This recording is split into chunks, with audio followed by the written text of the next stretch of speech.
Welcome to Clash Culture as we continue our 2023 college football preview. Today, we preview the Red River Rivalry, the Red River Shootout, whatever you want to call it. Texas Longhorns versus the Oklahoma Sooners are one of the most beloved, hated, whatever you want to call it, rivalries in all of college football. But before we get to the football, like always, we want to thank you all for the love and the support. If you've made it this far in the video, please press the like, press the subscribe, press the notification button. Continue to give your love and support as we continue our march towards 1,000 subscribers. Again, if you haven't already, please consider joining our college football pick'em. Cost you nothing. Literally cost you nothing. And we're going to have some fun with it. I'm sure we're going to be talking about standings and things like that in these videos. And you're entering for a chance to win a jersey of your choice. So with that being said, Steven, what's your thoughts on Texas versus Oklahoma this year? Alrighty, so this game, obviously, when you think of previewing marquee matchups, when you think about the biggest games in college football, we obviously already did the Ohio State-Michigan game. We already did the Georgia-Tennessee game. We did the Clemson-Florida State game. I think of all those games, other than the Michigan-Ohio State game, this game is on the top of the list. When you talk about the amount of, I guess, people who care about a specific game, Oklahoma and Texas is a big-time rivalry. Big-time implications in the Big 12 this year. Obviously, Texas has aspirations to go to the playoffs. Oklahoma was 6-6, I think, last year. 6-7 after the bowl game, losing to Florida State. I think there's a lot of pressure on Brent Venables this year, and this game is going to be highlighted for him. I have Oklahoma winning this game, guys. So I'm going to tell you why. I think Oklahoma, now with Brent Venables having an entire offseason, Dylan Gabriel coming back, getting a really good recruiting class last year. I believe they got a few transfer pieces as well. I just think that he's going to have a better grasp on his team as a whole.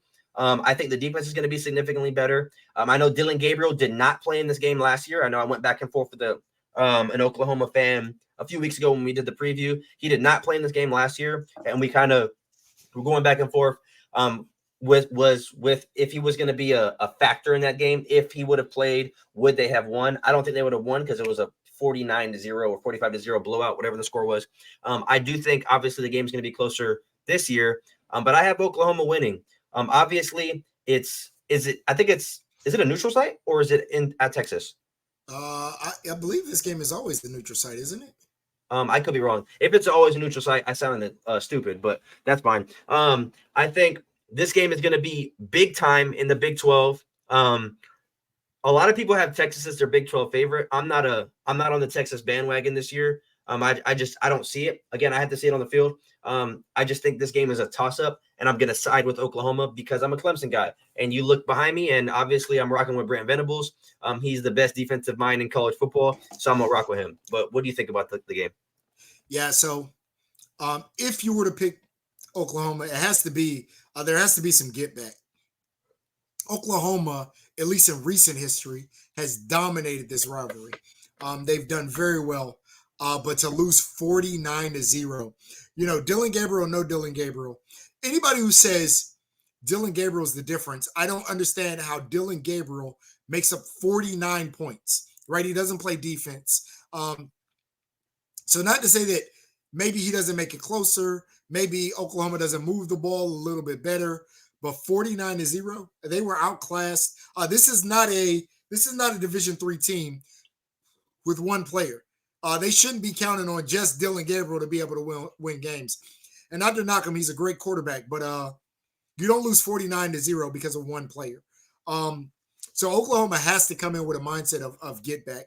I don't think that this is anything close to what we saw last year. However, I will say that I'm not necessarily all the way over with Steven. I think Texas wins this game again this year. But I think this is a much closer game because I think Oklahoma is going to be a much better team. Obviously, Dylan Gabriel will be playing. That will be a factor, absolutely. But I think Texas is – I don't believe they are what people say they are, but I believe they may believe they are what people say they are. I think if they were to be marching towards the playoffs, the Big 12 championship, this is going to be an important game. They're probably going to come in with as much confidence as you can have, as any team has ever came into this game with. Again, when you beat a team 49-0, you got to feel pretty good about your chances the next year, especially when you're returning a lot of those same players. Yes, Texas will not have Bijan, but this game was really about Quinn Ewers last year. They still have Xavier Worthy. And again, I won't go through all the names because we've previewed, I think, both teams a good number of times now. But they're bringing back a lot of the players that were really a factor in them being so dominant last year. So you got to feel good. You got to feel like, hey, we're the better team. That can either serve them good or serve them bad. Like I said, I think Oklahoma's going to have some get back on their mind, and they're going to come out and play hard. They're going to come out, and I would not be surprised. I wouldn't be surprised if Oklahoma does win. Right? I don't think that's a breaking news type win, but I absolutely believe that Oklahoma is going to give Texas all that they can handle. Like I said, I think Texas is going to win. I suspect they're going to pull this off late. Again, that's just in my opinion. I have a question for you before we kind of keep going. Texas is a 7-point favorite. Do you feel like that's like not very much? I feel like they should be more of a favorite. Yeah, but there's a couple factors there. One, Dylan Gabriel, if you assume that he is better. Two, I just think you say, hey, that was an anomaly, right? I assume that if you're in that Oklahoma locker room, you probably look at 7 points as disrespectful, right? You probably look at that and say, especially a neutral site game, you're probably a little disrespected by a touchdown underdog. I don't think I bet Texas +7. I don't think I'd bet that. No. I think Texas is going to win. But again, I don't think this is a game I would bet. Yeah, I mean, I think it's obviously it's a rivalry game. Those of you guys who watched the preview for the Florida State, I think Florida can beat them this year. So people probably look at me crazy for that. But it is a rivalry game at the end of the day. We saw what South Carolina did to Clemson last year, and nobody expected that to happen. So anything can happen in these type of games. A lot of emotion.